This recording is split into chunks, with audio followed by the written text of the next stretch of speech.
Hey, congratulations on finding the Podumb once again. Back at it with another week of Podumb action. Thank you guys for tuning in. We got Gabe, Luke, Scott in the lobby waiting to go and give you guys another flavor packet of amazing variety. Today, we're going to be taking a look at the beginning of the tale of a wine or cheese adventure, followed by a lot of expeditions where we go on a ride of adventures with the boys as they take us through a few of their bits that they have not recorded yet. So you're not going to want to miss this one, but enjoy. Let your ears flow, and hope you're hip to the jive swing, Daddy, because here we go.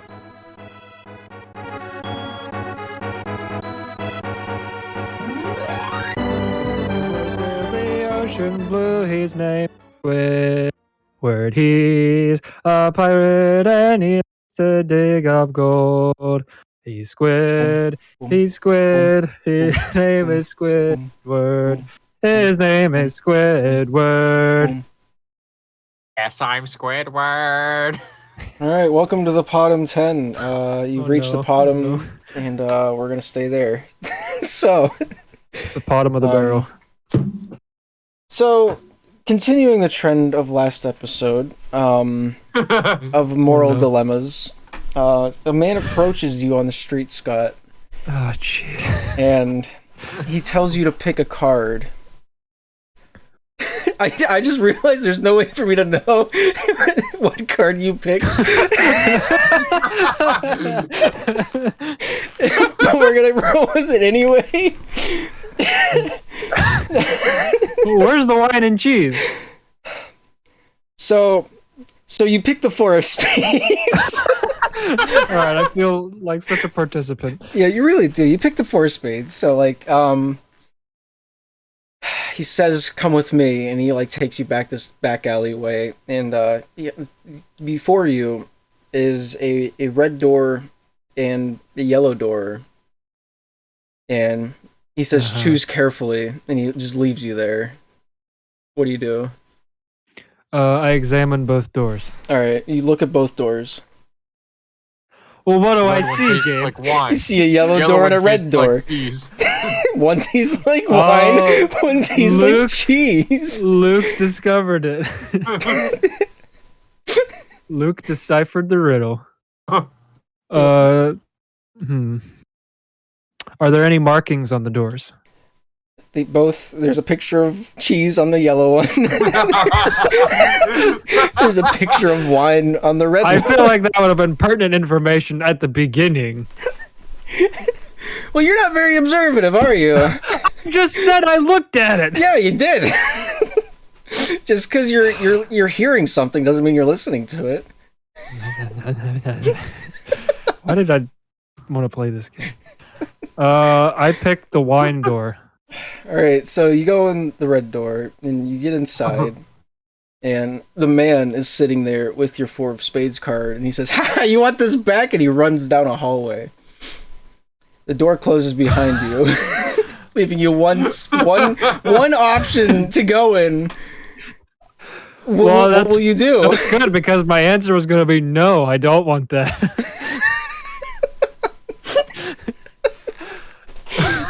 So what will you do, Scott?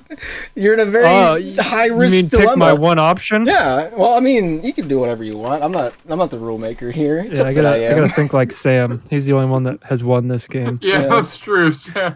All right. I start jogging after him. All right. Is he online? Could we tag him in? Could we make him his So you start phone a friend. You start briskly jogging after him. After about 8 minutes or so, you start getting winded, and you notice that there were no lights on in the hallway. So you've been running for 8 minutes in darkness for 8 minutes. I just now realized that. You just now realized that. Yeah, I don't know. Like you're not very observative, so that's what. So here you are. You can see a faint light off to your left. And you can feel a slight breeze to your right. Which one do you trust more? Wait, it was the breeze to my right. What was the other one? There's a slight, like a faint light to your left. You rolled a 1, so you're going to the left. What? No.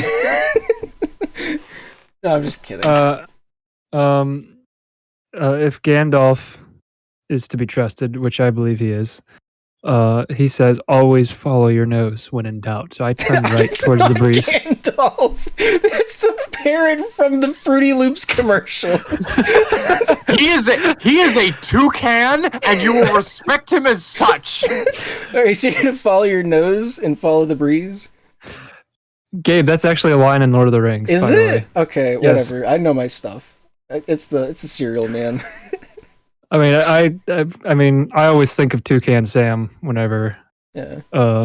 Gandalf says it. But yes, it is. All right, so I go to the right. All right, so you turn to go to the right, and you take your first step forward, and you hit an obstacle. You reach out and you start feeling around. It's very furry, and so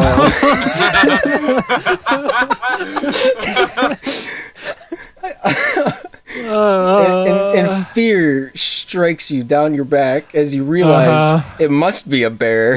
Yeah, of course it Or a is. very abnormally large rat, and you're not sure which, but you don't want to find out. So you slowly back your way away, and you go towards the light, because I'm the rule maker here. I really did roll a 1. So as you continue, you continue just walking towards the light. It starts getting bigger, and you realize that it's a crack through the concrete. And so, with I this, assume the walls are concrete. yes, the walls are concrete. You're not very observative, but you are this time. So, you realize that by your feet, you can faintly see that there's a pickaxe. So, you slowly like chip your way out, and as you reach outside, the bear follows you out, and so. What? Well, where else is he gonna go, Scott? He finally made a companion. He's your friend Well, now. if he's in a cave, that's obviously his home, right? It's not a cave, It's like though. the stereotype. No, it's just. Well, what was he doing in there? I don't know. Maybe he's the guy's pet. I don't make the story. So you're outside with the bear. You now acquire pickaxe. Suddenly, I remember why this game made me so angry. So you have acquired pickaxe. You now have pet bear. The man is nowhere in sight.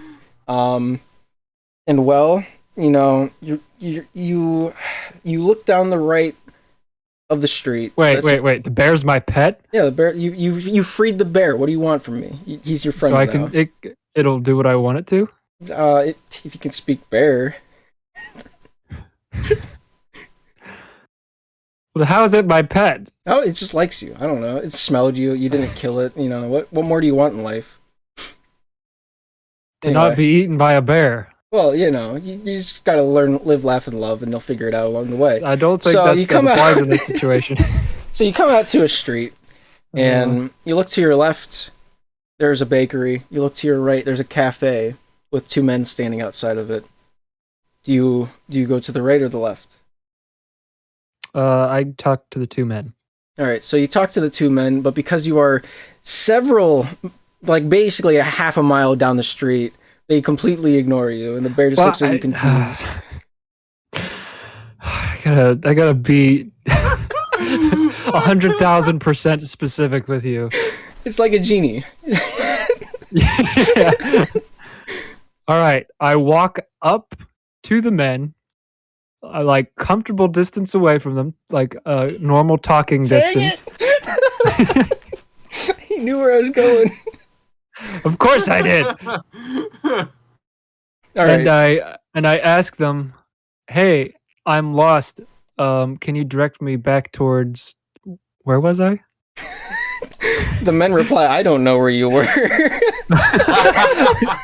No, I was. Well, The men are very where was confused. I at the beginning of the story? Men are very confused why you're screaming now. No! Come back! The bear returns. No! Now the bear is confused why you're yelling. All right, I didn't mean to yell at you, Bruno. Sorry. You hear, The bear understands. I can speak bear. No, he just understood that time. No, you said it. You said it. It's like- That's in the story now. No, it's like Chewbacca and Han Solo. Yeah. You know, one can understand the other, but the other can't necessarily speak the other one's language. Yeah. He can understand so- your emotions. So he might do what I want him to. Yeah, he might. That means no. All right. He's still gonna kill you later on. Don't worry about it. So the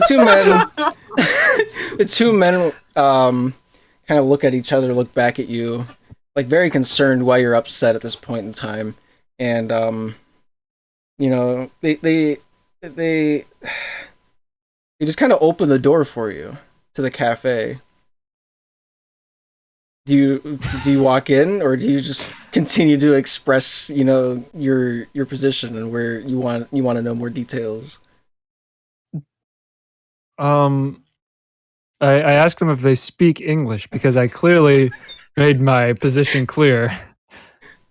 They just look at you confused, and you know. So I traveled to a different country.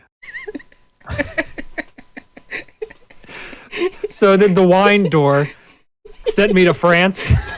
I mean, I'm not telling you where you're. We'll figure Well, that out a bakery later. and a cafe. Yeah. I mean, that's just very Frenchy to me. Yeah. I mean, that is actually where I had in mind, but like, I'm not gonna tell you that. So you're outside the cafe. You can't talk to the two men out front because they don't speak English and you don't speak bear. What? Are they bear too?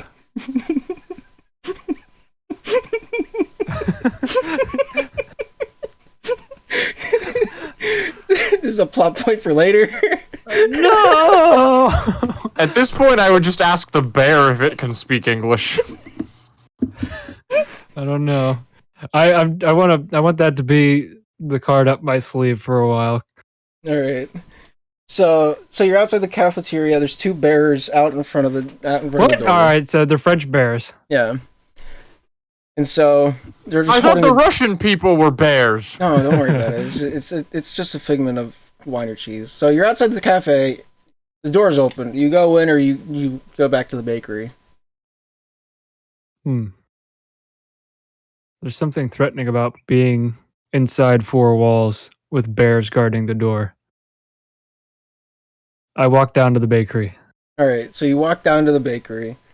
You swing open the door. The little like bell jingles, and the barkeeper, human, he's like, "I told you to never come back here. The last time you." Oh, hello. What? Hello. I say, at last I have found an English-speaking person in this foreign land. No, you didn't. He puts on a mustache and goes, "Wee wee." I'm just kidding. He's like, yes, I speak English. Yes, that's Tell what me, I good speak. sir, how did you come to this foreign land? I definitely came by transportation that a human would take. Where is this story going?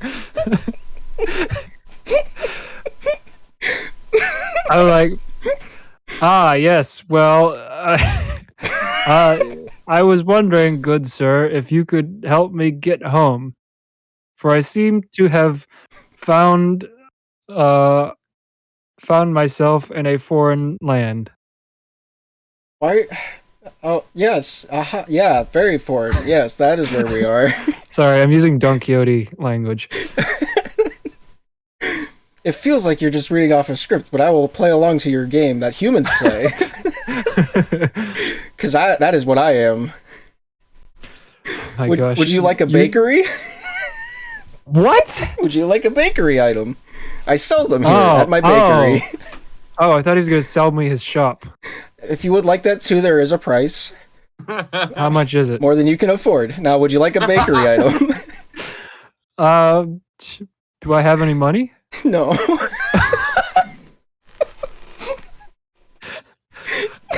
This game exists for you to make me uncomfortable.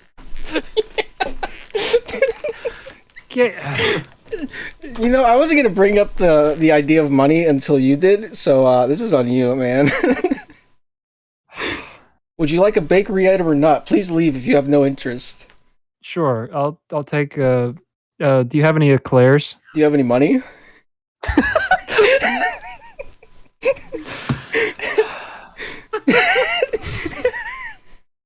No.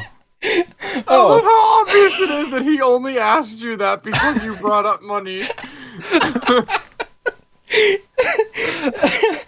Well, then why are you at a bakery? You must use money to purchase items. Gee, I need to get home. Unless you have another form of payment.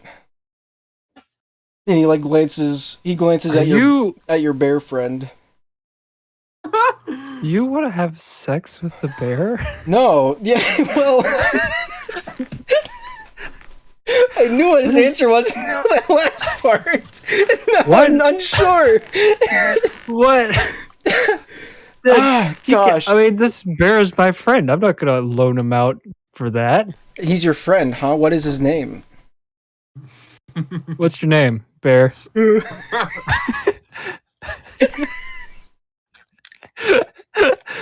His name is. Oh, yeah, it's a very classic bear name. Understandable. Does your bear have any? Does any money? Game is so dumb. Hey, do you have any money? The bear replies.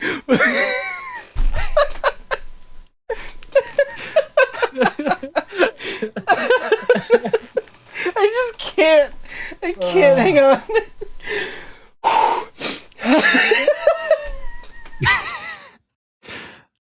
Oh, I'm sweating so much. Oh my gosh. Oh.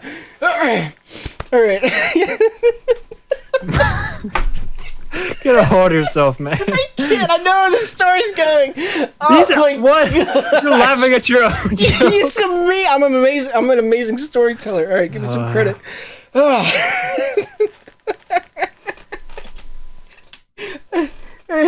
hold that thought for when we get to talking about our next thing. All right. Gabe! Assuming we ever get Get a hold of yourself. I can't do it. The bear replies. You were in the room, I just slapped you silly. The bear replies, and gives you like 10 pieces of wood chips. Okay, I accept tentatively, but I do accept. And then I offer them to the baker? The baker hands back your 2 croissants. What did you order? Eclairs. He hands you back your 2 eclairs. Sweet. He's This like, is the first thing that's gone right in this game. and the bar- Alright, I eat one and I hit to... the bear eats it out of your eats it out of your hand. Yeah. Yeah. So tell me, Mr. Baker Man, what is your name? I am he. I am Mr. Baker Man. That is my name. That Mr. Baker Man is your name? Very unfortunate, but that's my name that the Earthlings gave me. I mean, the human. My brethren, my friends. What was that? Don't worry about it. Earthlings.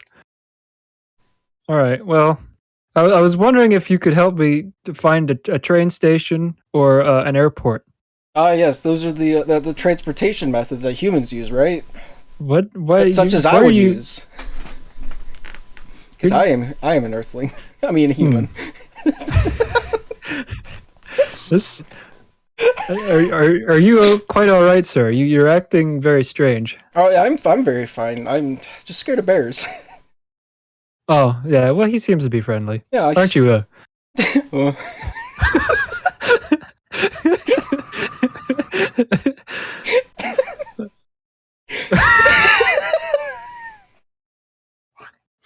I'm sorry. All right.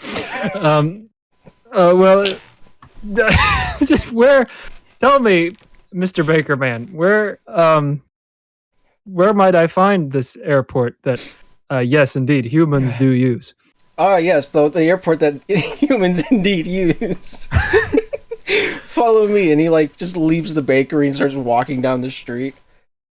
Okay. And so, I guess let's go. Huh? And so you're following them. You're following the Mr. Baker Man down the street to the. You get to the airport. It's a single runway dirt strip. It's very small, but it's still an airport, and it's a decently small town. It's not Paris. It's in France, but it's not Paris. Mm. So you get to the airport. You go inside, and you see that there's 3 flights going out today. 3 hours apart from each other. It's about like noon. So you got about an hour until the next flight leaves, and you can't understand the wording on, like the departure list, but you can't understand the numbers because numbers are universal, and bears still use them. But everything else is spelt in bear. What? Yeah. So is this the bear portion of France? only time will tell. Well, you just go on. Mr. Bakerman, he's like, I hope you find what you're looking for here, and he just kind of like bows and then leaves. Well, wait, no, Mr. Bakerman, can you help me translate these markings? Mr. Bakerman turns back around and says, "No, I don't speak bear," and then leaves. And so here you are. I see what I have to do. So here you are at the bearport, and shut up. Little did you know it was all just a setup for that one joke. I don't have any other story to go to. All right, so you're at the bearport. There's a female behind the desk underneath the depart times. There's a female human. No.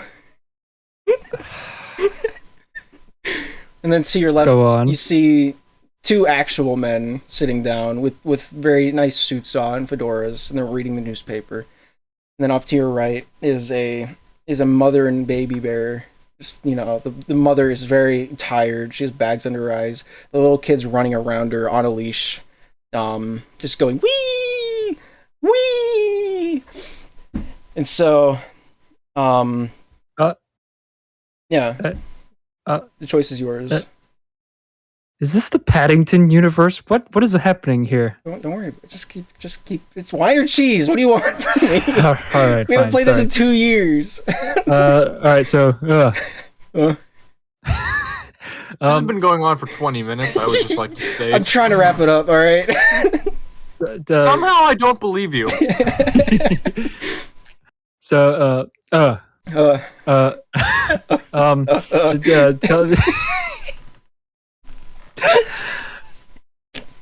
Can you tell me which? Can you tell me which one of the which one of these markings will take me home? He goes, Well, good. I think do it then. And he's like starts walking down this hallway. So you follow him. It goes to the left side of the help desk, over towards the side of the well-dressed men. So you go down this hallway, and you go through like a bunch of twists and turns in this very small airport. Don't know how it's this big, but you wander around aimlessly in this 200 square foot facility for about 50 minutes. And so you're out there. Finally stops at a garbage can and starts digging around in it to try to just do what does, and wants to find food. So you realizing what you're telling me is this was a dead end. Yes. And as you come to that realization, you sit down on one of the benches nearby. You look up and you see in English the word departure that points to the right. And so okay, we'll just go that way. So you're like, come on. And goes, And so you go down towards the departure arrow leading to, where, you on board the plane. Hang on. What? Departure just says where the planes are taking off. It does not say why do you have to ruin my fun? Where the planes are going. Yeah, well, I mean... Where are the planes going? I get on the plane. You magically appear onto the plane. Oh, did I skip? Whatever. I get on the plane. So the plane, it starts to take off because it's that time. And you look out the right window and you see time of the month. On the runway. Yeah. You're in the plane. That's okay. The plane... You don't care about You heartless soul. It's like Wizard of Oz. I mean, I leave my lion... Alright, yeah, whatever. So the plane takes off. Your heartless soul doesn't even look at as you leave. And so you're in the air. And, and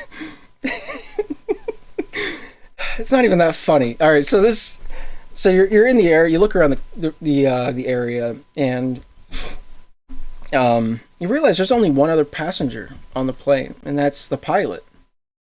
You figure that's kind of... So he's not a passenger. No, yeah, you're the only passenger on the plane, and so you're slightly confused, but you're already on the plane. You might as well just continue with it. So you pull out your snacks. You pull out your phone and listen to some music as the plane ride goes on.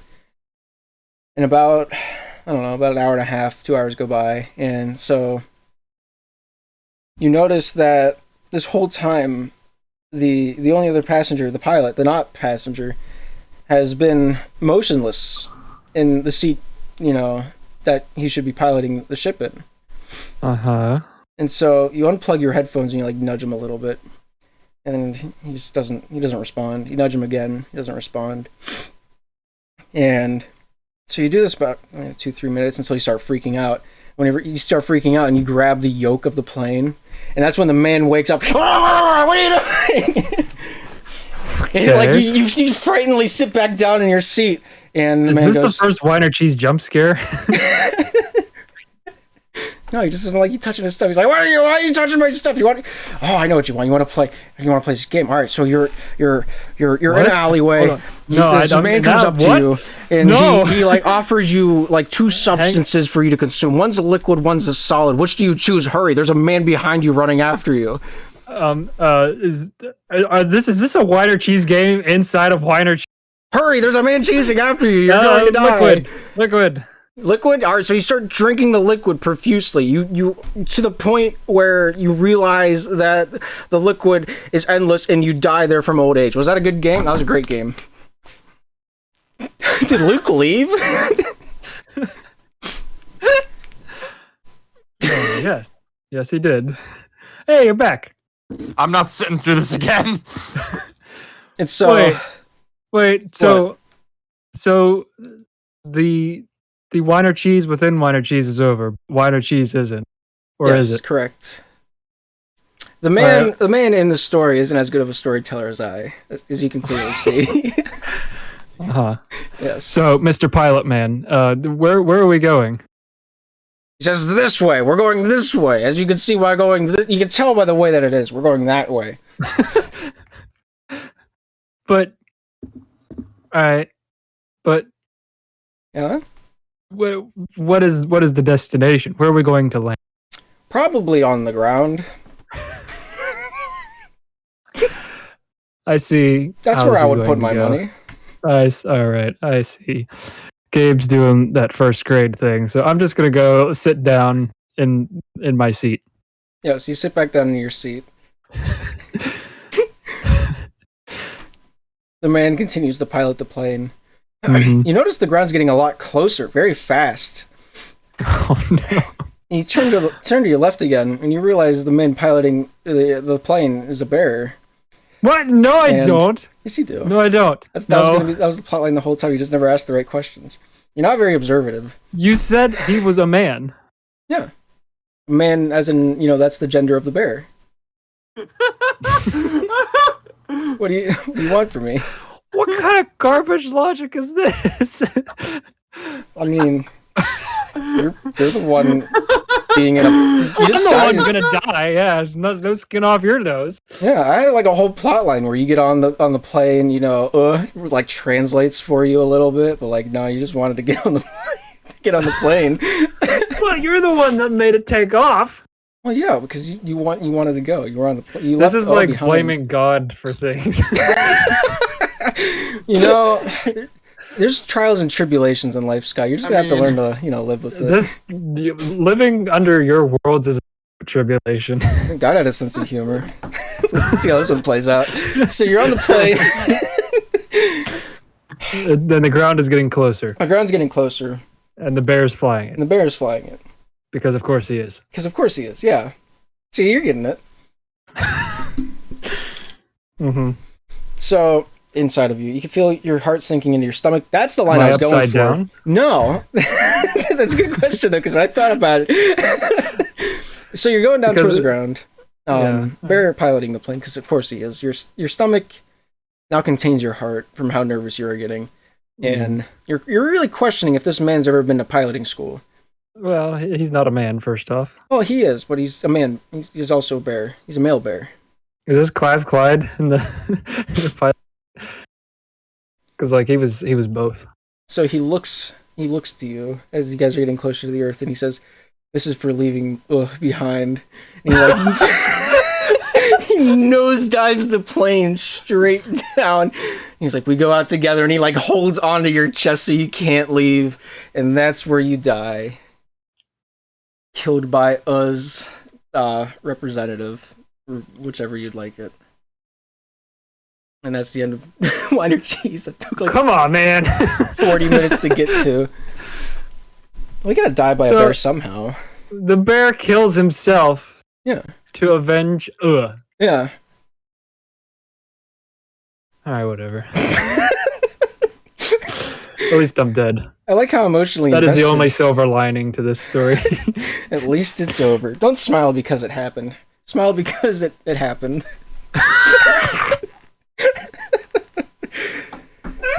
Alright, welcome to Podumb 10, everybody. Now that the prologue's out of the way, you want to hear more interesting stories?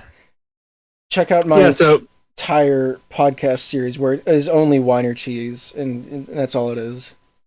I don't think I'm available for those. I think I'm busy all the. What a coincidence.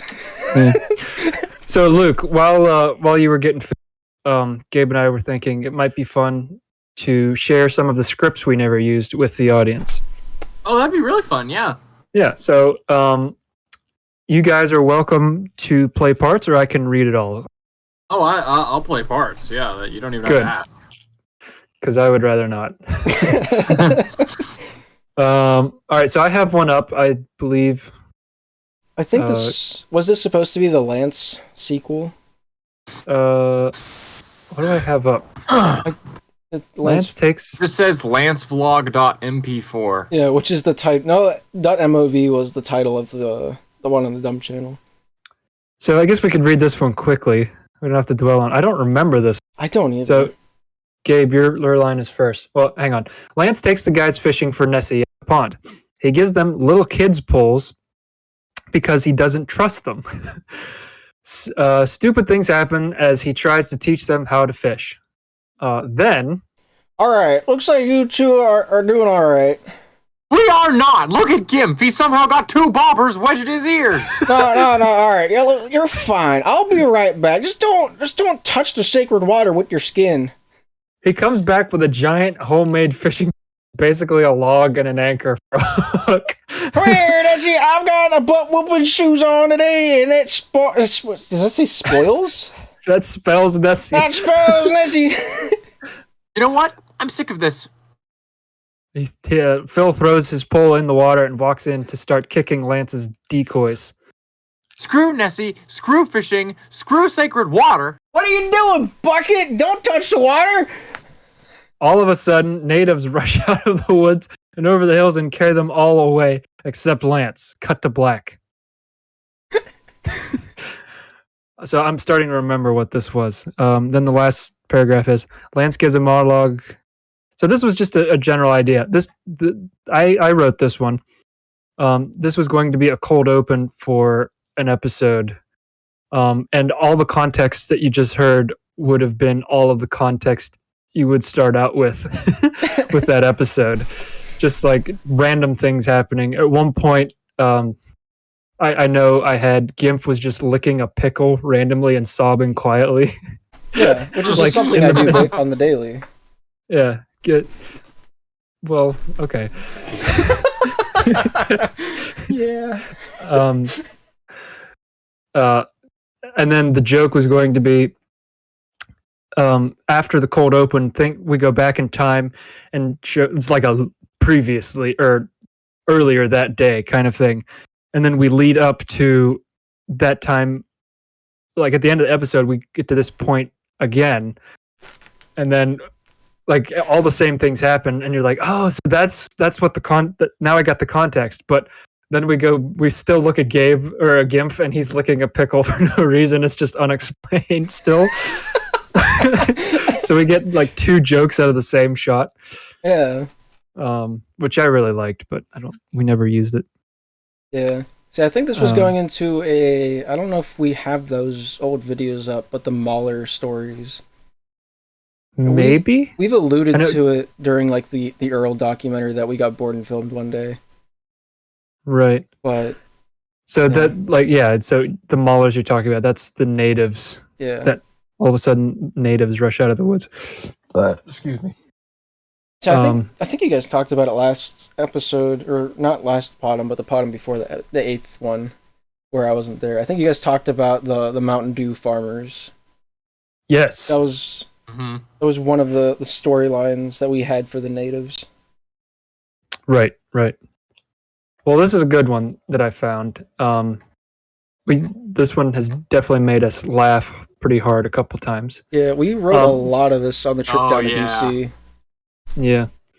So hang on, So Kimber was originally going to be the serious character for the show. So all of our other characters that we like Gimp, Phil, and Lance, could, they could be silly while the audience could relate to the serious person. And so who Kimber was this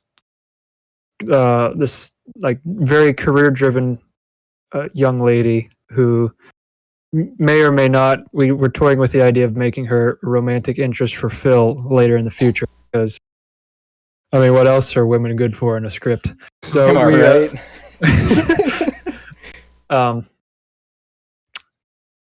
But no. So she was going to be the serious one. We were going to make her quirky but driven and as likable as we knew how as writers.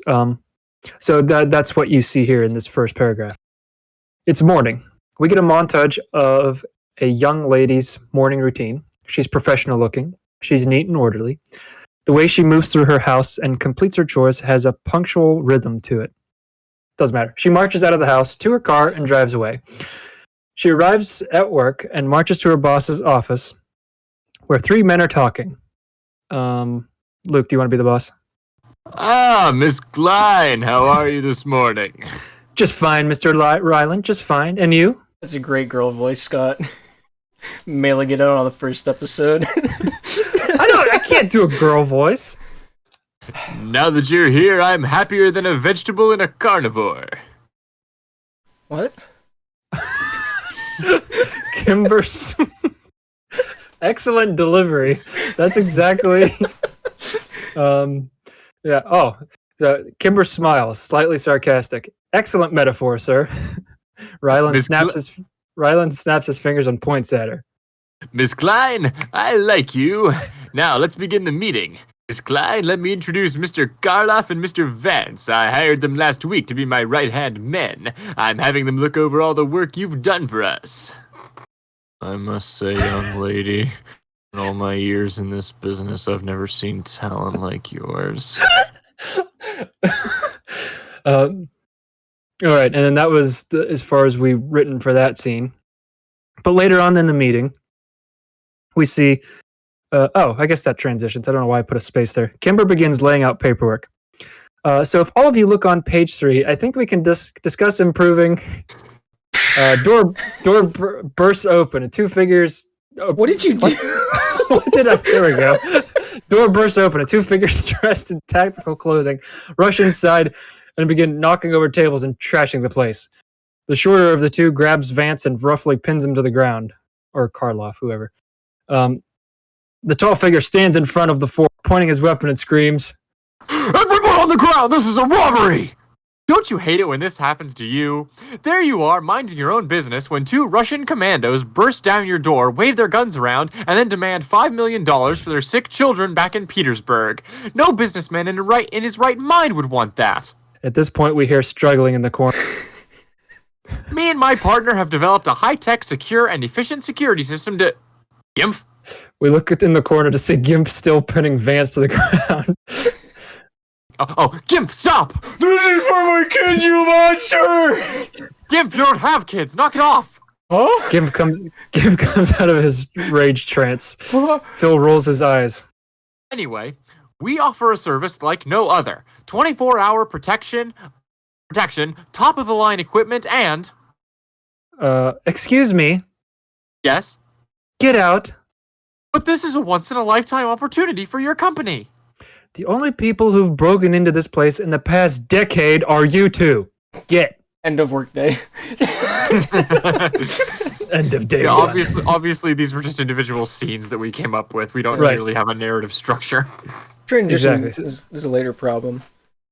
Yeah, I mean, I feel like, yeah, all we really need is a couple more interactions with Kimber and her boss, and then we see her going home. Because the next scene Sure. we have written is the end of the workday, and Mr. You- Ryland says, You've done good things today, Miss Klein. I can see you going places here. Big places. "Thank you, sir." She smiles warmly. She heads to her car. She feels accomplished and that her life has finally come together as she slides into.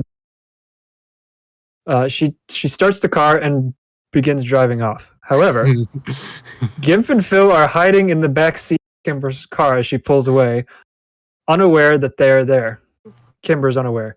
After a while, Phil and Gimp look over the back of the seat and see Kimber, and like this is a visual gag. It'll be hard to explain, but like they do the slow peek head out over the seat to like look at her.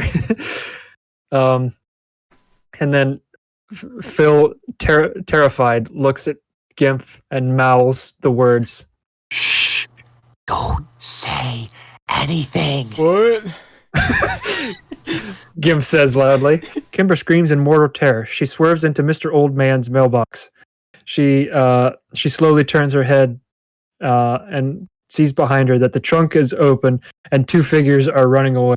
Mr. Oldman gets up, furiously picks up his lawn chair, moves 6 paces to the right, slams the chair back down and harshly, and continues reading the newspaper. As if like she's blocking his view, like when he peeks over the newspaper every 15 minutes. Yeah. He's got to be I reminded. just picture him just being like, just so frustrated at it. It doesn't even accomplish anything. He just has to do something. That's kind of Just what to I get had energy. in mind. Yeah. Just to have an output somewhere that Right. isn't through the newspaper. So next we have listed day 1. Phil Isaacs and Gimp's perspective. Wait. I think this is the same day, just from the Gimp and Phil's perspective. Oh yes, thank you. This is day 1, but is right. The first day. It's the beginning of the same day, just from a different The point of guy's view. perspective. Right. Yeah. Yeah. So the alarm goes off. I'll be Isaac. Isaac walks in. "Come on, Phil. It's time to get up." He walks over to the covers and nudges Phil. Nothing. He shuts off the alarm and yanks the covers. "Come on, get up!" Under the covers are googly eyes on a body pillow of the Earl. Guns drop from the ceiling. Phil comes running in. He went with a scenario 5. Gimp kicks down the door. This is for my children. Cut back to Phil pinning down Isaac. Isaac screams. Isaac screams, "Stop." Everything goes silent. Isaac's head pops around Phil's body. "Wait, you don't have any kids," he says to Gimp. Cut to them at the kitchen table. Phil and Isaac with Gimp in the... I wrote this horribly. Cut to Phil and Isaac at the kitchen table with Gimp in the background making waffles in the toaster. Isaac. "What is it today, Phil? Soviet commandos?" Oh, no, that's not until Thursday. It would be today, but I'm Stalin. Cut to communism. That was literally just going to be a cut to like the Soviet anthem playing with like a big picture of Stalin and like the flag flying behind him for like, I think it was like 2 seconds and then move on. Yeah. We've developed a new security system and we're selling it to the highest bidder. So, you're terrorists. No, terrorists go around blowing things up and killing things without purpose. We do it because people pay us to. I don't think that's better. Waffle pops out of the toaster, out of frame.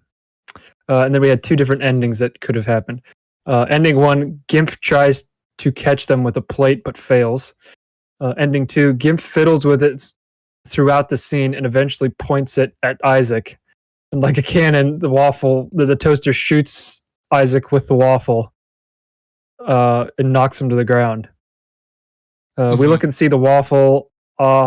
We look down and see the waffle off the side of his head with the impression left on his face. Good lord, I'm an Slide. English major.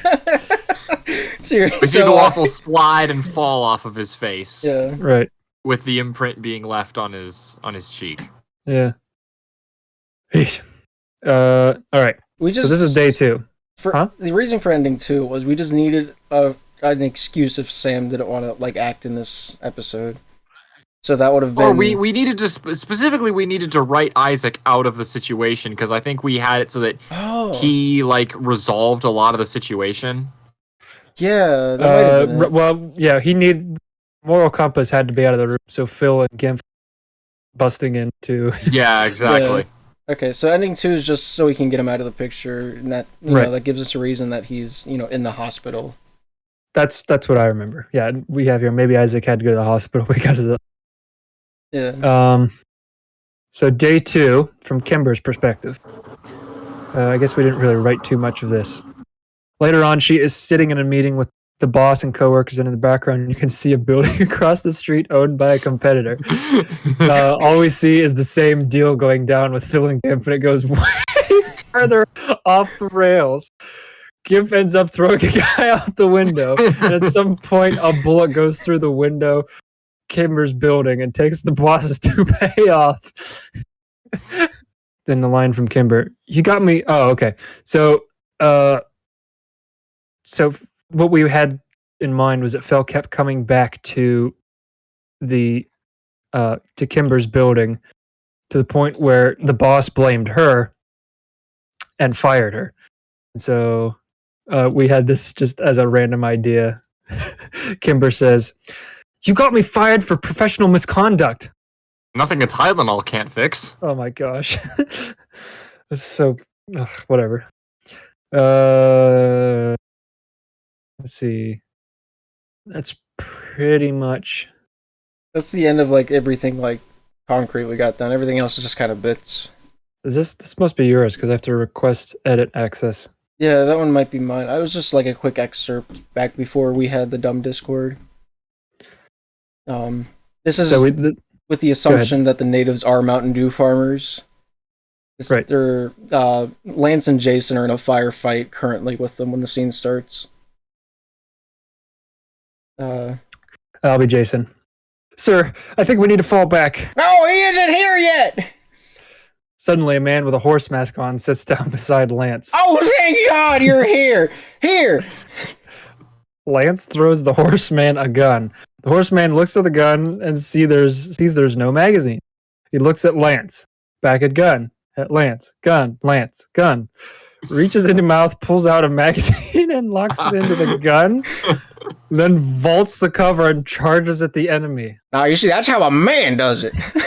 What on earth is this bit, Gabe? What? Alright, so one episode has to contain Lance. You don't expect something like this to happen? You are mistaken. Fair enough. You are mistaken. And so this is just a random scene we thought of for like a regular interaction between Phil, Isaac, and Kimber. So Phil, Isaac, and Kimber are sitting at lunch. How could you possibly think that mustaches are unattractive? I don't know. It's just that they get food in them and they're prickly and make guys look scary. They're just bleh. Oh, please, you're just jealous because you can't grow one. Because you're a woman. Kimber looks bewildered. I prefer Amish beards myself, says Isaac. As Isaac, Kimber looks more bewildered. Fine, so what do you find attractive? The door bursts open.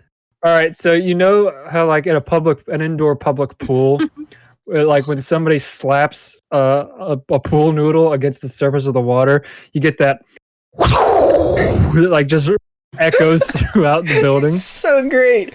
That's what we were going to use for when the door bursts open. So in walks a cool guy with shades, sexy clothes. It's Pop Rockefeller. He struts into the room. All the women start swooning. Oh, great, Pop Rockefeller.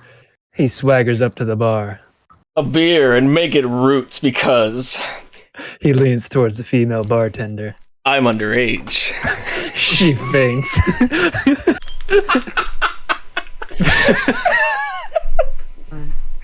Phil looks disgusted and flabbergasted.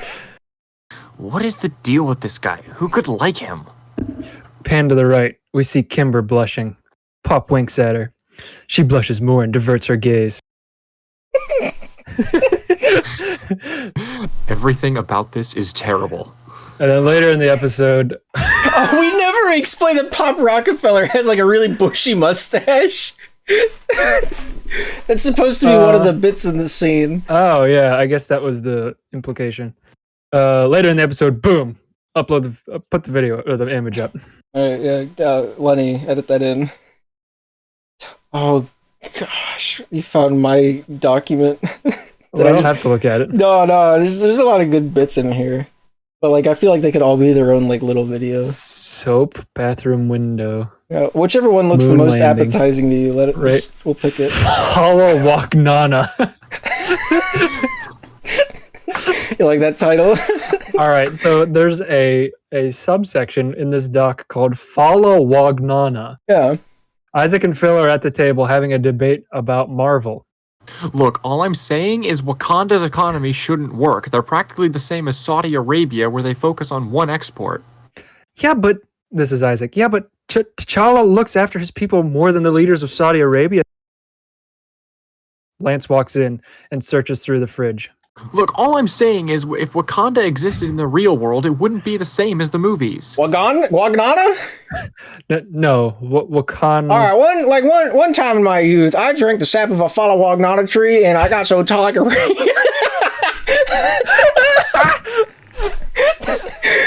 All right, so like one time, one time in my youth, I drank the sap of a Follow Wagnana tree and got so tall I could read billboards with binoculars backwards.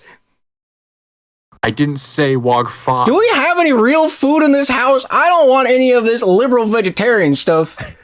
If you don't like it, go back to your own house and eat your own food. If you're not careful, your problems are going to multiply faster than a Catholic rabbit. Are you threatening me? Maybe I am.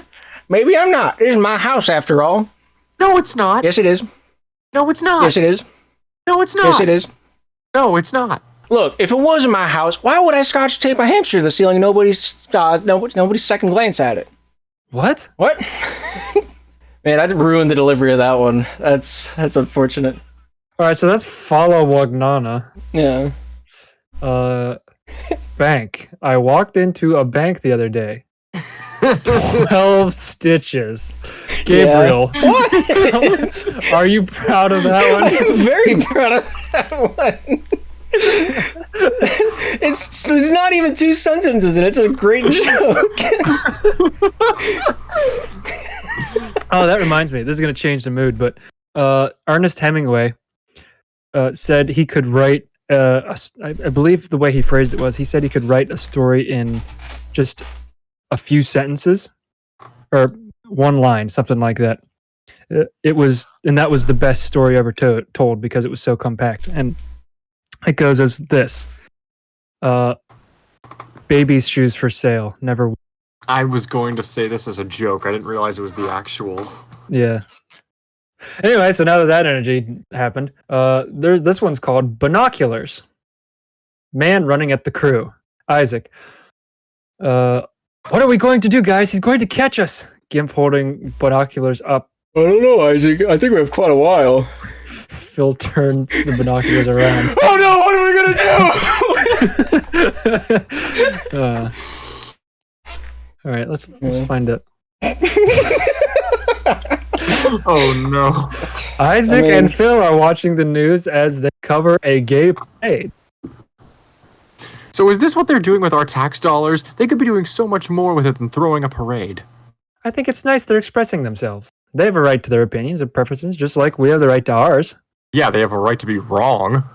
But Phil, you don't have to be so hostile. All I'm saying is, if they want to be gay, they have that right. Lance bursts into the room. I've arrived. Which one of you said you were gay? No, I was saying that... It was him. Phil points to Isaac. Lance points his shotgun at Isaac harshly. Isaac throws his hands up and looks away in fear. No, I'm very much not gay. Good. I thought the game might have gotten to you. What? What do you mean? Well, when I was in Nam, the gays started spreading. Next thing you know, the plant shut down. All the crops started dying off. The government said cool because it was all the government's fault and for making the parents vaccinate their kids and all. But you know, what do you mean? Vaccines help fight against diseases. Nope, makes the kids gay. Yeah, Isaac, you gotta open your eyes to reality sometime. What do you mean? You were vaccinated. Lance pulls his shotgun up again. No, I wasn't. I refused and I stuck the needle in the doctor's leg and made a run for it. No, you didn't. You passed out once you saw the needle. Writer's note. I'm realizing I have no idea what happened at a vaccination, so I'm going to just keep writing and pretend I do anything. All right. Lance. Can I finish my story? Sure. When I came back from Nam, I went home to see my wife and kids. You were married? No, yeah, it was a different time. Anyway, I got back and I hugged her, but when I looked into her eyes, there wasn't any love anymore. The gay had gotten airborne. That's ridiculous. Are you calling me a liar? Well, I'm not calling you a truther. Well, anyways, all right. The gays released gay spores, and that made all the straight people not love each other anymore. So I hid out in my bunker out in the woods, surviving off the land for 3 years. And anytime I'd spy on the town, it would just be apocalyptic wasteland with biker gangs roaming around with their scary tattoos and muscly arms and blue eyes and super cute bangs. And Are you sure that the gay spores didn't get to you? what'd you say? The gay spores got to you? Huh. I wrote that almost 3 years ago. That's crazy. Oh, true. I mean, this is really good, but it's almost too real in parts. Like the prejudice from Lance. Oh. I don't know. It's. I thought you meant the part where he got married. A woman would agree to that. I don't know. Maybe. That's a very touchy subject, and all it needs is tweaked. Like the language just needs brushed up a little bit. I feel like there needs to be more swearing. Yeah, that's what I meant. Yeah. This one's called Waging War on Santa. Christmas music plays as various shots of the house during Christmas are shown. The tree, the fireplace. And we show Isaac hanging the mistletoe, not middle toe, according to Google, and looking satisfied. He turns to walk out of the room. Snap. Isaac screams in pain, for his foot was in a bear trap. What? Are you high when you write these? Only a lot. Phil peeks his head into the doorframe. Isaac, what are you doing? What does it look like I'm doing? It looks like you're ruining my life's work. You mean you put this in here? Why? It wasn't for you. It was to trap Santa. Santa isn't real. Well, maybe you're not real. Cut to Isaac and Phil standing in Lance's workshop. Can't we just, I don't know, take the bear trap off my foot? And how would we do that, Mr. Smart Guy? I don't know, you said it. There it is. Lance walks in the room. No! Cut to Isaac and Phil sitting on the couch as Isaac has a makeshift cast on his affected foot. I still don't understand why you would want to put your foot in the bear trap I laid for Santa. It wasn't my fault. Maybe you should put a sign out next time. Maybe you should put a... Shut up! If we put signs out, he'd see right through the ruse. Okay, whatever. I'm going to make something to eat. Isaac in the kitchen. Isaac opens a cabinet. Arrow shoots above his head, and Lance catches it. He ducks after the arrow passes and covers his head. What the heck was that? That was a warning shot. A warning shot for who? Santa? No, it was a warning shot for you. Stay away from my Fruit Loops. Lance grabs his Fruit Loops and walks away. That's a good bit. All of these would work really well as like intros or outros to an episode. Yeah. We're just gonna work on the in-between stuff. Yeah. You know, the world building and all that. Like the actual episode. You know, like, yeah. I guess we wouldn't have to. We could just make these on their own. All right. This one's called Gorilla. Phil is sitting at the kitchen table eating while Isaac is looking out the window. Isaac. Phil, come here. Why? What is it? Are you seeing what I'm seeing? Is that a Yep. up in the? Yep. Kim walks up. Hey, look, there's a gorilla stuck in the tree. Isaac picking up a phone. Who are you calling? The only person I know that'll believe me and be able to handle that be. Phil and Isaac standing by the base of the tree. So who'd you call? Who else would he call but his favorite uncle? Lance shows up with a stick, a dog, a shotgun, and a pair of handcuffs. Okay, I'm gonna climb up the tree and poke the gorilla with a stick until he falls. Whenever he does, the doggo will run up and bite his rumpus, and that'll make us cover his butt. And so when his hands are back there, that gives us a chance to handcuff him. Why don't you just shoot it? Yeah, isn't that why you brought the shotgun? No, we're not allowed to do that on YouTube anymore. That's in case I fall out of the tree first. You shoot the dog before it bites me.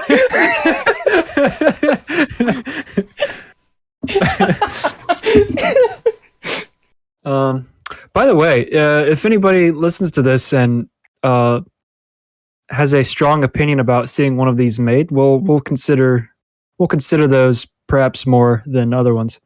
Here's a anthology. What's the word I'm looking for? This is a collection of Lance insults. Gabe, take her away. Heck, this is the last time I take Tinker Bell and mop without a bucket.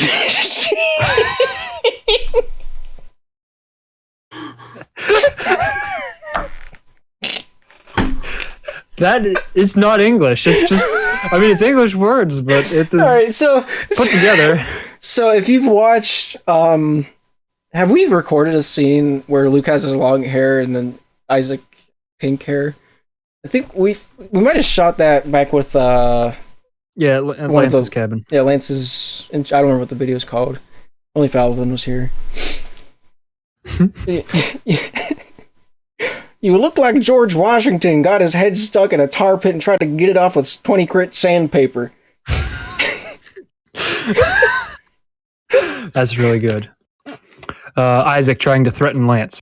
Oh, what are you gonna do, pansy? Blow fairy dust on me? Oh, look at me, I'm flying away. Are you calling Isaac a fairy? So mean. Well, it's pink. It was a pink hair joke. That's like most of these. Oh, Because okay. we were trying to figure out insults for Lance to say to based off like the looks. Oh, gotcha. So these might not work anymore, but they're still pretty funny. No. Phil, you look like a Kiss guitarist, except if they were cool. Except they were cool? There needs to be.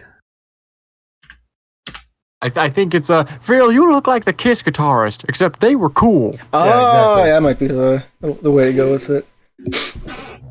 Lance talking to Phil. Have you ever watched The Incredibles? No capes, no drapes. Now cut that rat off your head.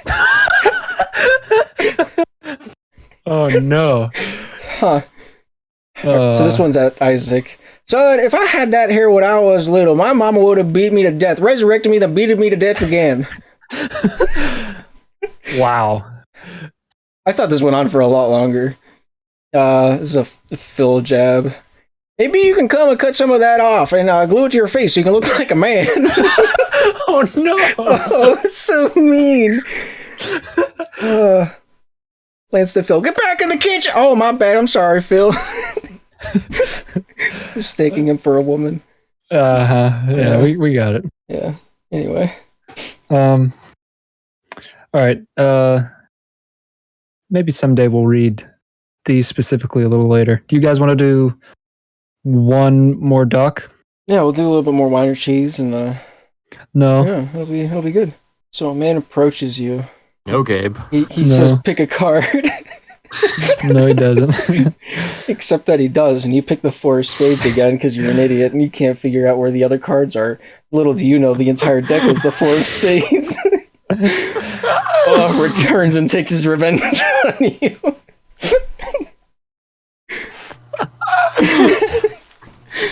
That concludes the second segment of Wine or Cheese for this evening. Is this? Oh, this one will be really fun to read. This is. Hang on. What draft is this? This is yours. Is this 'Cause mine? you No, put- I made draft 6. I kind of reformatted draft 4 into 5, and then added the funnier scenes to it. Oh, okay. I can't read any of this. Let's see. Will it help if I do? If you like zoom in a little bit, it'll be easier. It's a lighter script or lighter text. So we filmed some of the original script for this one, and it's unlisted still, but people have seen it because it's on the website to some degree. The part with Natalie? Yeah, that might have been our second she in draft. this one? No, Because there's like behind the scenes stuff. yeah. Yeah, but was that this script? No, this was 3 drafts ago that was recorded. Okay. So this is draft 5. We recorded some of draft 2, and I think we have a total of 7 different drafts. 6 and 7 were entirely me, because Scott lost his passion for the Passion Project. Yeah, it do be like that. I got hung up on it way longer than I think I should have, but... Well, I mean, this one of the ones we were working on, one of the scripts we were working on was tentatively titled "When You Wish Upon a Farce," and it was going to be a parody of different fairy tale stories while also being a fairy tale story on its own, similar to Princess Bride. And because of that, we open the movie with a very overt Princess Bride allusion. Did you have anything you wanted to add, Gabe, or can we? That's pretty much it. Okay. And so, fade in. Interior, Gimp's room. Evening time. Gimp laying in bed sick as he plays Wii baseball. Isaac knocks on the door. He opens it, takes a few steps inside carrying a tray of food. Hey Gimp, how are you feeling? Sick. Well, maybe my soup will help. Where do you want me to put it? Just in the fridge. The fridge? Yeah, the fridge. Hello? Gimp's hand lazily motions towards the dresser. Isaac glances over at the dresser and slowly puts the Tupperware of soup in the top drawer. Isaac looks back at Gimp. Guess what? Phil said he brought you something. Oh, Phil's here. What's wrong? He's just going to read you a story. Yeah, it's just that whenever I'm sick, he always pretends to be my grandpa. Phil bursts into the room doing a bad Princess Bride grandpa impression. Hey, how's my grandson? Gimp looks at Isaac sadly. I brought you something, slugger. Is it a story that your dad used to read to you when you were sick? Nah, it's something I thought of on the John last night. What? Well, is it any good? I should think it is. I wrote it about all of us, except we're not in Pennsylvania. We're in a fairy tale with knights, princesses, trolls, romance, wizards, hot epic Mexican princes. Well, okay. I guess you can read it. Darn right I can read it, you ungrateful punk. Kids these days. Cut to him rummaging through a briefcase, then pulling out cheap popsicle puppets. Oh, I forgot about this. We have those made. Do you still have them? I still have those. Nice. Cut to him rummaging through a briefcase, then pulling out cheap popsicle puppets. Once upon a time in a faraway land there lived a king and a queen. They had a daughter named Azalea who made their life brighter with every passing day. The young girl was betrothed to the handsome Prince Hernandez of the neighboring kingdom to form a bond bridging the two kingdoms' long-fought feud. However, unbeknownst to her parents, she was madly in love with the castle stable boy.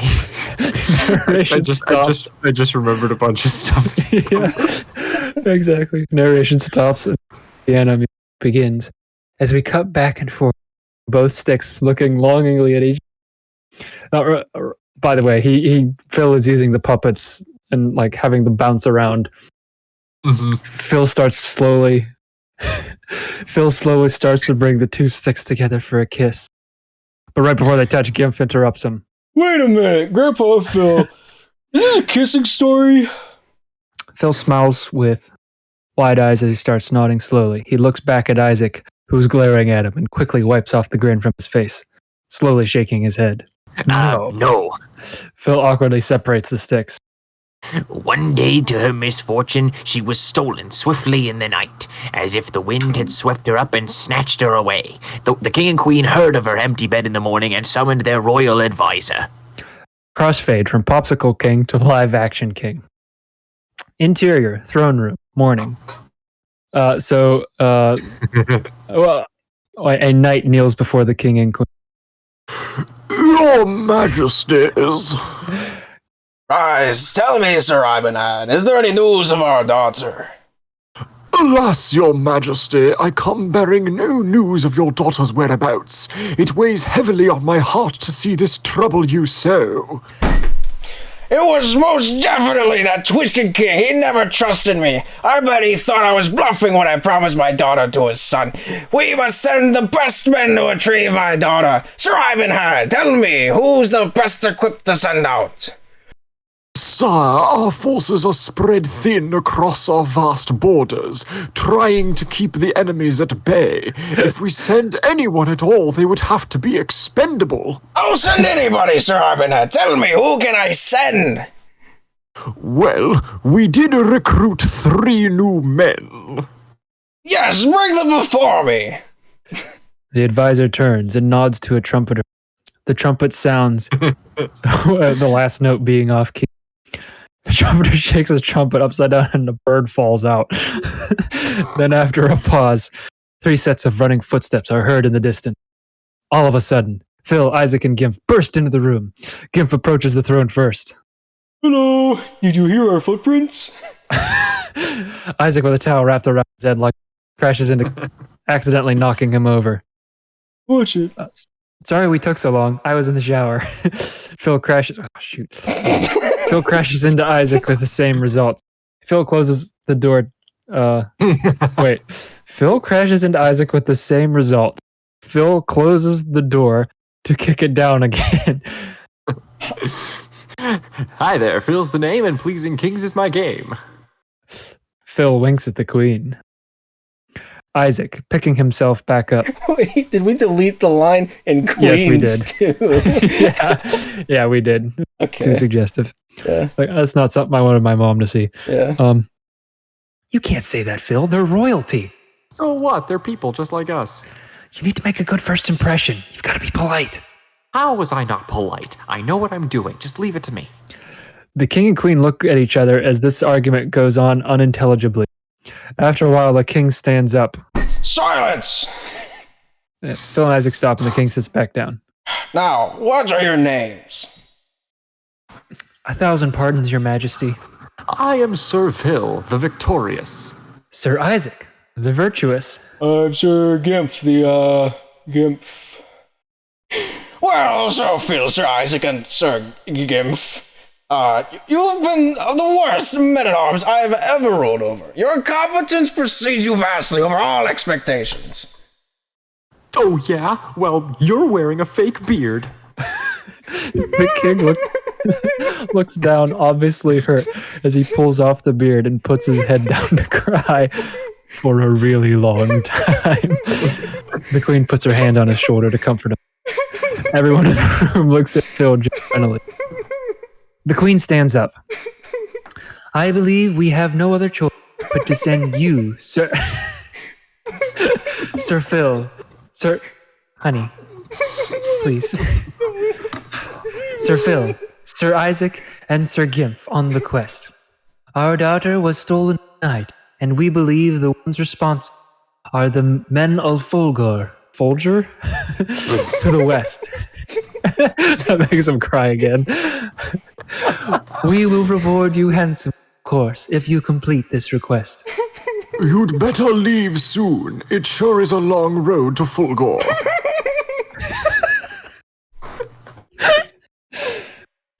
The fate of our daughter is in you. Thank you for this. My daughter had hands. She had 2 of them right on the ends of her arms.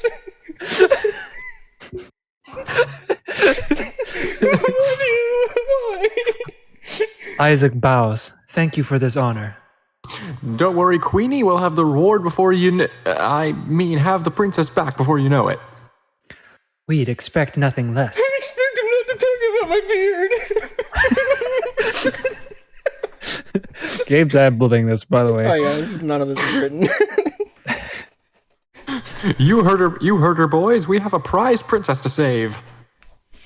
They all turn towards the door. Charge! They all run off screen over the flag holder, but miss one, so Gimp runs back on screen to run him over. The advisor turns to the king and queen. Have you considered adoption?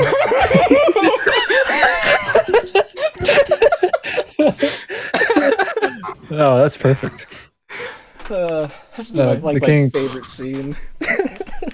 Yeah, the first two are so good. Oh, and I remember thinking that at the time, too. Yeah. That's like the most... There's 94 pages of this, Scott. Yeah, we'll get off when it gets slow. This is page 9. Yeah. Transition 1. So this is Indiana Jones. Luke wrote this at Burger King. I remember this. Oh, interesting. Remember any of this? Transition 1. Map overview with loot in the background. I assume Indiana Jones style. And so our three heroes set out on their great adventure. They set off with a spring in their step and a song in their heart, but little did they know the dangers that awaited them right around the corner. Crossfade. Dark room with the cloaked figure. Cloaked All right, figure. Don't patronize me. I try my best. No, you spelled it correctly. I just wanted to All right, figure whatever. looming over a crystal ball, lightly cackling to himself. What did you do now, you evil silliness? I got my revenge, Mimi. All those years stuck there, finally paid for in full. I don't know what voice that was, but it sounded alright. That's exactly what you used to use. That was Stewie Griffin. Mixed with Mark Hamill's Joker. Yeah. So after that line, it just fades out to black again. Yeah, we need more in that scene. But in any case, exterior farm. Okay, I know this farm. Phil and Isaac are walking down the path. Off to the side is a burnt barn and the grass singed. Off in the distance, a small group of people are gathered around a hole. So Phil and Isaac go to investigate. As they get closer to the group, they see a large casket beside the hole, shaped like a really fat lady. Isaac and Gimp take off their helmets to show respect. Isaac nudges Phil to do the same. As they approach, the crowd disperses and starts walking towards the road. Isaac stops one of the villagers. My wife, my poor, small, little wife. Cut to them lowering the casket. Oh my gosh, even her dead decaying corpse is heavier than an adequately girthed boulder. The farmer comes up to Phil and Isaac. I'm sorry for your loss, says Isaac. Must have been a big loss. Isaac elbows Phil. Yes, but life goes on. What happened, if you don't mind me asking? Besides the knowledge that the famine will finally be over. We were at the table eating dinner, and she just suddenly fell over in her bowl, dead. And was this bowl by any chance used as a gladiator ring? I don't understand how this could happen. She was such a mild eater, you see. Yeah. He looks over at the body being lowered. Even submerged, the stomach sticks out of the ground like a small plateau. Ground shakes and all three momentarily rise off the ground, then land without losing their footing. Gravedigger off screen. Oh God, Terrence! No, leave him. He's not worth it. I can see that. Are you sure there was nothing that could have caused it? I mean, people don't just keel over and die. Unless they're a banana. What the heck is this line? Then you peel over and die. Yeah, Phil hits Gimp over the head with a shovel. What? After he says the peel over and die line, Phil hits him over the head. Oh no. I can't think of anything. My entire family is relatively normal. Farm stock for 8 generations. Would have been an even 10 by now, except for my stupid great-grandfather. What happened with your great-grandfather? Oh, Oh, it's hardly worth mentioning, really. Just a family scandal. Didn't want to spend his life farming. Played around in the town a bit too much. Dabbled in the satanic arts, permanently breaking the delicate balance of good and evil, therefore cursing our family forever. I hate when that happens. I don't believe this. Curses aren't real. Phil, you curse all the time. And I will continue to do so until that fat tub of lard admits he cheated me out of a lifetime supply of mutton. I do have to admit, blaming this on a curse is a little far-fetched. Oh, but it's true. Every time the cycle when the moon flies hidden in the sky, Gabriel. sounds of the cries are heard coming stop talking. from the woods yonder. So the It farmer has been said starts that the figure staring comes from creepily into the inside middle the claim distance. to pure heart that his darkness may be lessened. You call that creepily? What do you want me to do? He's crying. Whatever. Just say it again. Oh, but Like it's, the last sentence. oh, but it's true. Every time of the cycle that the moon flies hidden in the sky, sounds of cries are heard coming from the woods yonder. It's been said that a figure comes from inside to claim a pure heart. That soul is dark and may be lessened. Continue. Really? Well, it's either that or my wife finally choked on her third chin. Well, I know which one I'm voting for. What's voting? I don't know! Cut back to real world. Wait, Phil, what is voting? I don't know! Isaac. Guys, listen. I know it might be hard to believe, but I've heard stories in the village that were kind of similar to what this man just said to us. And I've heard stories of Glimby the magical wood gnome who cuts holes in your door so he can sneak in to smash all your pots and then runs away into the night, burning the sheep and raping the churches. But you don't see me setting gnome traps all over the field, do you? Metallic snap is heard off screen. Oh God, my leg! Why, Terrence? Why didn't you warn me? Phil looks sheepishly back at Isaac. To be fair, you didn't see me set that. Look, Phil, if you've got a better idea, I'm all ears. An idea that doesn't include looking for Glimby. The worst that could happen is that we look around and don't find anything. Come on. Cut to all three in the forest. I can't believe we live in an ancient kingdom with decades of history and didn't find anything in the woods. What a tree! Really, Gimp? Who would have thought that someone would put trees in a forest? I need new friends. Give picks up a rock. You're my new friend, Rocky! Phil takes rock from Gimp and chucks it into the trees. Oh no. Bushes rustle. The rock comes flying back at them, now sporting googly eyes. Rocky, you can see now! Thanks, Bush! George Bush rises from behind the shrub. Don't mention it. George Bush walks away, taking the bush with him. What the heck just happened? That's really stupid, guys. I was not part of that writing session. What page are we on? We covered a lot of ground. This is page 17. Okay. So maybe not next time, maybe the time after that. We'll continue reading. This could be like we read like one scene per episode and drag it out. Yeah. Maybe by the time we get to the last chapter, we'll have the rest written. No, not at all. Not even a little bit. Yeah. So just real quick, if anybody, anybody listening to this, if you have an opinion on whether you want more of this or whether you want one of these on YouTube, not this last you one. Want to see these? If you probably not this last farce. one, No. But if you want to see one of these completed on YouTube, let us know. I mean, I still want to see crap posts in the comments, but also you can put some serious ones too. You gotta dial in on the copy pastas, and then in the replies of those copy pastas, put your actual opinion. Yeah, exactly. That'll be the rule from now on. So your visibility will be based on which copy pasta you think is the best. Yeah. Good luck. Godspeed. Pick Nicholas Rattlesnake. He has the best ones. Oh yeah, he has some pretty good ones. Right next to the Truffler Shuffler. Anyway, I love our comments. there's something special. All right. Well, I have work and school tomorrow. Gabe has work tomorrow, and I think Luke just left. So No, I'm still here. Yeah, Luke's. Well, do you have any final thoughts? Do you think when the sun goes down at night, it's naked?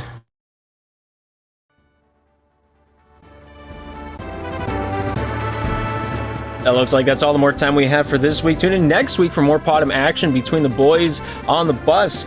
Make sure to check us out on YouTube at Dumb Channel, along with the Oatmeal Guy, that's the other channel that we have hosting this show. Thank you guys for tuning in. Hopefully we'll see you next week.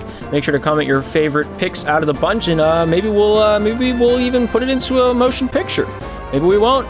It's for Scott to decide. Anyway, see you guys next week on another episode of the Podumb.